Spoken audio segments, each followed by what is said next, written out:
Hey guys, Mokomi here. Today I'm going to go over some micro tricks that every beginner must know in Age of Empires 4. An essential skill is being able to turn in resources with a villager before doing another task. In this case, I'm going to turn in the food before building the landmark. So I'm going to right click the drop off point and then shift move them somewhere to build a landmark and then build a landmark. Another important thing is you do not want them to be idle when they finish constructing, so you can shift key them onto a sheep, preferably one that's still alive, and then when they're done building the landmark, they will resume gathering. Another important skill is being able to garrison quickly and ungarrison just as fast. So here I'm going to have a knight harass the gold. So I'm going to select the villagers and press G, and then they'll go in the tower. And then when the knight leaves, you can press Ctrl-Shift-R for the global return to work. Or alternatively, you can select your town center and press C. They both do the same thing. Another important trick to know is that whenever you build a drop-off point for resources or a farm, the villagers will automatically drop off resources after constructing. So for instance, if I were to take these villagers that have gold on them, and I built a farm, you see they still have the gold, and as soon as it's done, they all dropped off their gold. And this works the same with lumber camps and mills and mining camps.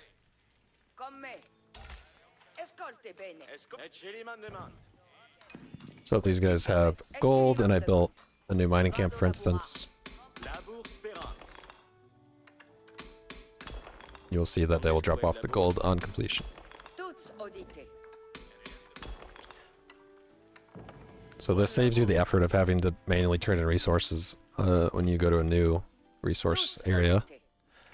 But it's important to note that this works for different resources. So like if you're holding food and you build a lumber camp, they will drop off the food at the lumber camp. It does not matter that the resource type does not match. So you'll see right when it's done, plus food. Another trick I recommend is for fighting boars. Now normally, if you shift right-clicked a boar from across the map and then shift Q to a mill, like I see some people do, if you do this and then like build a mill, one of these villagers will die. And if you wait for the warning, a lot of times by the time you look, the villager will be like one hit from death and the boar will ranged attack and kill it. We've all been there before. So what I recommend instead is to move command the villagers here, and then when you notice that you have idle villagers, you go to them, and you surround the boar and right click. And then you just look. Okay, this one's getting hit. Oh, now this one. Just move them away. That was closer than it should have been, but sometimes they switch targets like that. It's hard to know. And then just take like one or two villagers and build the mill. The rest can gather. And then you don't need to build with all 8. Also, a lot of times you'll want to build a tower on the boar as well. But use this trick to hopefully never lose a villager to a boar again. And just to show it again, here we go. Wait for them to be idle near the boar. I'm going to go in, just surround it, right click. Okay, I'll just box select close to where he's attacking, move them. And just like that, you'll be fine. Just grab a couple, build the mill. That's all you need to do. Another useful micro trick to keep your villagers alive when under attack is that sometimes they are garrisoned in a structure like a tower in your gold, and when the enemy torches and destroys the building, a lot of times they can capture and kill your workers. So what I recommend, well, either you run the villagers ahead of time if you know you have to sacrifice it, but also you can do this. You can rally the tower, so that sets the ejection point. And before they're gonna get caught, you just rally, eject with F, and run away. This way you do not lose the villagers and they can get away in time.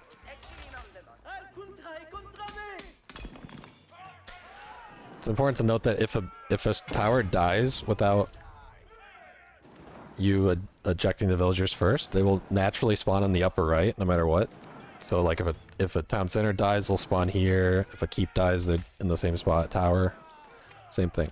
So you want to eject before the structure is destroyed, otherwise your units might get trapped. Also, if they're not microing, they'll still be targeted on the structure and they won't chase the villagers immediately until after the structure's dead, so it gives you a little bit of a head start. Another common scenario is when units are torching a building that your villagers are hiding inside, and you'd like to get a little bit of repair in to help prolong the life of the tower so that your army can arrive. So for instance, I will have these knights attack here, so my villagers will be garrisoned inside this tower and they'll just be taking torch damage. So what you want to do is rally to the opposite side of the knight, and then hit F to eject, and then immediately box them and right-click the tower and repair. This will help provide longevity to your tower and get some more HP in. Depending if they're microing or not, they might either attack your villagers or they might be targeting on the tower. And even if they're paying attention, you can usually get a little bit of repair in, you know? Maybe you'll lose one or two there if they're on top of it, but normally you can get some repair off and make the tower live. And that buys you the time you need to keep your villagers alive, and keeping your villagers alive is the name of the game. Another useful trick that comes up is how to micro sheep in order to get the best gathering rate. So let's say you're bringing in sheep with your scout. An easy way to get them under the TC is to run your scout along the bottom like this, as close as you can, and then either stop the scout or stop the sheep with S. You can also, to cluster them even tighter, you can move command past the TC on the other side, and then hit S a moment later. Just give them enough time to get underneath. And after that, they're nice and stacked under the TC, which means drop-offs are instant without any movement whatsoever. Also, another trick is when you try to prevent idle time on your villagers when they have to kill the sheep, because it's a long animation, you'll see here, they'll have to bring the cane down, and it's a couple seconds of idle time. And if you have 5 villagers on one sheep, that means 5 villagers are idle for that couple seconds, which adds up quite a bit and delays your age up. So what I recommend is either taking one villager at a time and killing sheep one by one when you have extra time, or you can rally every foodville to kill a different sheep. So you rally here, villager's building, when it's done, that villager will kill it. And you can keep doing this, and every time you build a villager, you can take out one of the sheep until they're all on the ground. And this way it'll prevent all your villagers from doing the thing where the sheep runs out and then they're all suddenly like this, because that's just so much lost gathering time. Now I'm going to go over some micro tricks for battles that will help you win fights that normally you might struggle with. In this scenario, I have Knight+Archer against Spear+Archer, and we're going to look at how to focus fire and kite. So I'm going to try to avoid the spearmen with my knights, and I'm going to try to pick off the spearmen by target firing them one by one.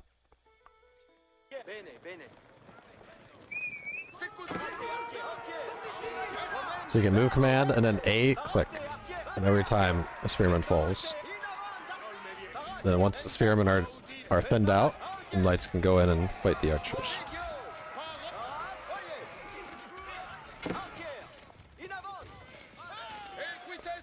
It's usually important to not engage spearmen with knights unless it's an overwhelming advantage, or if you thin out the numbers with archers ahead of time. For engagements, it's important to know how many shots it will take your ranged units to kill an enemy unit of each type.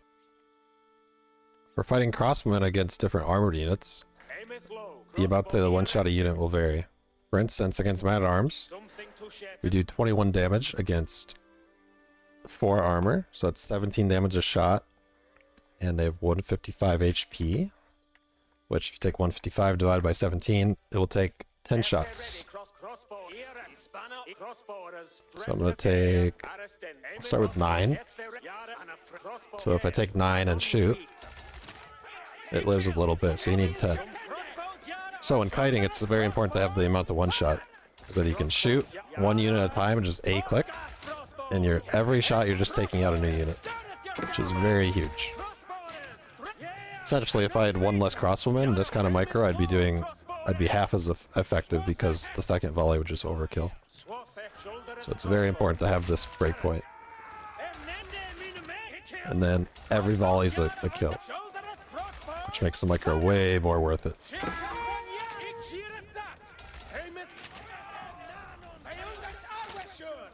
You just want to wait until the shot fires and then move command back. When you think the shot's ready, you just A-click again. And for knights, they have the same armor, but they have 230 HP, so 230 divided by 17. It should take about 14 shots. Send the knights in. So I have 14 crossbowmen here, which should be just enough to one-shot. So they're going to be charging in. And I'm just going to be one per volley. Just very effective. Just kiting, gain distance, and you just take less damage. Another important breakpoint is for archers against spearmen. In feudal age, you need 10 archers to one-shot, and in castle age is actually only 8. But depending on upgrades, this number may vary. But just to show you, spearmen against archers, they're coming in. You can just focus fire so that your every volley kills one, and you just keep moving back. And if I just had like less units and I'm doing this, like,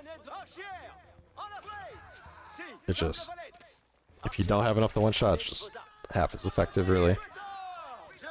So a lot of times in games, you will wait until you have 10 archers in feudal in order to one-shot spearmen and take the fight. It's a very important breakpoint where your army just becomes much more effective because you can focus fire and take out a unit with every shot, which just lowers the enemy's damage and allows you to thin out their spears for your knights to do damage. Another scenario that comes up is when enemies are retreating with slower units and you have archers on the chase, you can move between every shot in order to get more shots in. Essentially, it's stutter stepping, but on offense instead of defense. So if I tell these to move command here and I'm chasing, now if I just attack move, you know, a couple shots will get off here and there, whatever. But if I do this and I do this, and just between every shot do this, you'll see I'll get more and more shots off over time as I... Also, the units behind the unit... Oh, let me move that again. The units in the back seem to like push forward the units in the front. So using this, you end up... Let me send that move command further. You end up getting a lot more. You don't even necessarily need to focus fire since it will just hit the closest unit anyway. Whereas if I just A-move, units will tend to start falling behind and you'll get way less shots. See? So, if you ever have an advantage and the enemy is retreating, doing this stutter stepping forward is very beneficial. Another important skill is kiting with ranged units, especially when they have less range or more melee than you. You can be kiting them, and even though they might eventually catch up to you or deal damage to you, you can kite to a point of defense. In this case, a keep, which will force them to run away or lose heavily to the keep. So this helps if they have like some cavalry and some ranged or a mixed army. You can try to you can poke in the vicinity of this keep and kite back to the keep. So you'll never be like fully surrounded and caught up to, because you can eventually always fall back to a keep that they can't fight near. This also works with the main TC or maybe like Springhill Towers at a gold. So use your range advantage always. You can get a lot of value over time by poking and kiting. Another technique is that when troops are running away from your cavalry, if you just A-move, they end up body blocking each other, not getting that much damage in. So you might not pick off as many units as you think. So what I recommend is that you move command after the charge goes off, that you move command and try to either body block or just get a lot in range and then attack. And you just keep move commanding like this and then swinging. Roughly on cooldown with the attack swing, but you can end up doing this or surrounding units and killing them. Whereas if I just like A-moved instead, further. If I A-move instead, well, the charge is good, but after the charge, they end up just doing this weird chase thing where they barely connecting at all, like one unit at a time. So it's much better to do the move command trick. This makes the biggest difference is if they're retreating to a wall or an army or a keep, towers, stuff like that. Because you need to make the most of the time when they're retreating. And horsemen, default horsemen have very, very little range. They end up not doing much DPS on the chase. So anything you do to help them like that makes a big impact. Another important note is with focus firing with the ranged units that some people might use right click, but the downside of using right click is that if you miss the unit and hit the ground, that means you're move commanding to that location. And obviously that means the opponent, all their units will be attacking, any defenses like a keep will also be attacking.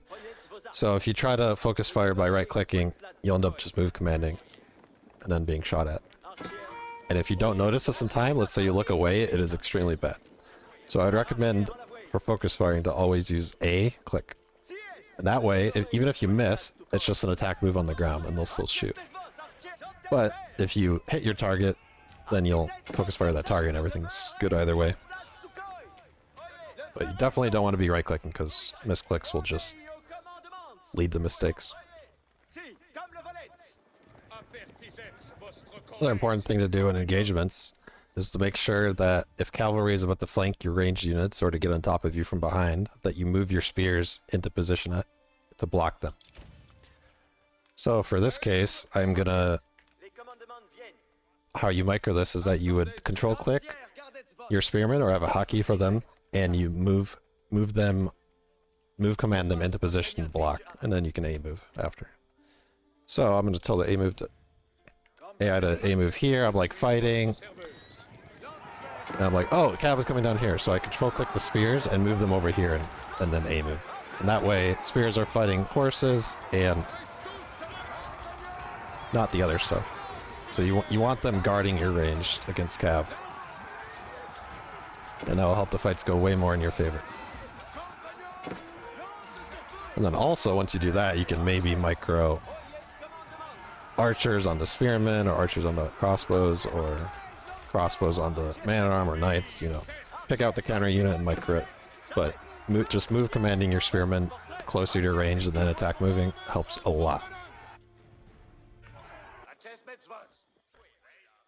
So now, taking an equal army fight of 15 man-at-arms, archers, spears, and crossbowmen, and having them fight it off, I'm gonna try to focus fire my archers just against their arbalists and see how much of a difference it can make over just A moving. So I'm going to tell the AI to A move. I'm going to A move myself, and then I'm going to control click my archers and shift right click his crossbows. So we'll just see. Queued up. All I did was queue up those attacks, and we'll see how this fight goes.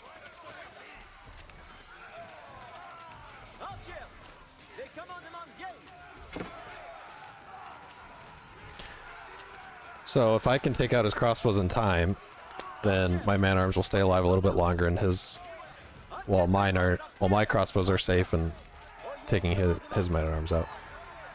So once his counter units are gone, that means my man-at-arms are able to soak the archer fire. I even missed one of the crossbows, but you'll see I won this overwhelmingly just by shift attacking crossbows with my archers. Conversely, if you have cavalry and they have spearmen, you can also focus fire the spearmen, and it would have a similar effect. Just take away the game. A lot of the game is about counter units, so if you can snipe their counter units early in the fight, and then you can win the fight just because they have nothing to deal with your armored units. So here I'm going to take an equal cost Knight+Archer against Archer Spear. So 30 archers on each side, 10 knights, and 20 spearmen. Now I'm going to let the AI A move here, and I'm going to try to avoid letting the spearmen touch my knights, and the knights can either fight the archers or just soak for the archers. On the flip side, my archers... If my archers get chased by spearmen, I'm going to have the archers kite. And since they have such overwhelming damage, I might even use line formation, which will help spread the damage out so that I can kill multiple spears with the same volley. Because I have enough archers to beat 3 spears per volley. Alright. So AI attack move. Let's do this. Okay, the spears are coming. I'm just going to keep kiting, and then my knights will go in the back line. Now, if he's smart, he'd pull the spears back to fight the knights. And then I can just keep doing this dance. But since this is AI, they won't really micro that much. and you just keep kiting the spears away.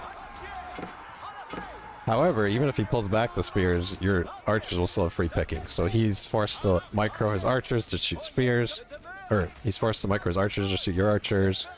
And the burn of micro, I think, is a bit more on the Spear+Archer player. So with that, an equal army value will get destroyed. And if he just pulled his spears back, the knights would just keep circling and looking for an opening. And if he doesn't focus fire your archers with his archers, eventually you're just going to win with your archers. So, I think that's how you micro from that engagement. Now, if you're on the Spear+Archer player, you want to try to hide your spears from their archers, while at the same time having them close enough that if the knights engage, they can brace and hit the knights before they fight your archers. So it becomes a bit of a dance back and forth. But, as you saw here, just against an A move, you can utterly destroy it by using these strategies. Another thing I want to talk about is building rams with infantry. Just like villagers, every infantry that you assign to a rams has diminishing returns on how much faster it helps.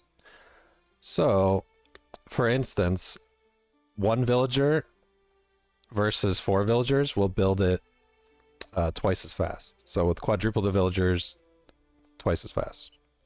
I think to do it twice as fast as that, you would need 10 villagers.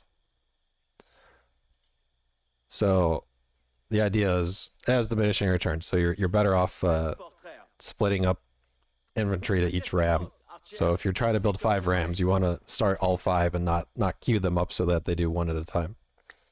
On top of that, there's a limited surface area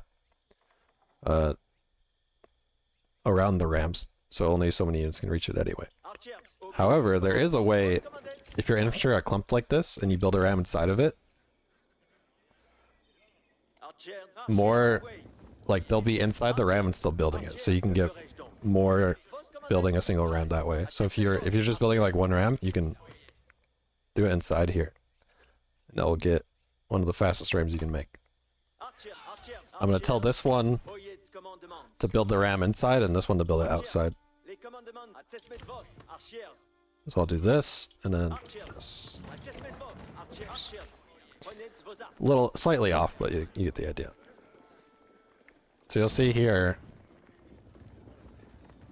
more of them are able to touch it and it just builds faster. 1, 2, 3, 4. So like 4 seconds saved right there. Now the other part, so I'm gonna do 5 rams in series versus in parallel. 1, 2, 3, 4, 5, and then here I'm just gonna section off like small groups and just do this. Try to split it evenly. So we got like 4 each, something like that. Whereas with this, if you shift queue it, they'll surround one and then go to the second one.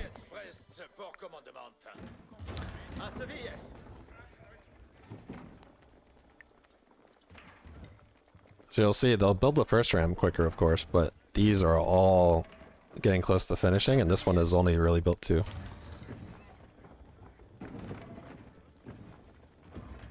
So as you can see, splitting up has a huge effect on how fast you build the rams. You can build 5 in the time it takes to build 3, essentially. Of course, you can also micro this in splitting it, but this is just to show you the difference on what the AI will do when you build it that way. Like, shift queuing rams is just a bad idea, because they'll just get stuck constantly trying to surround it.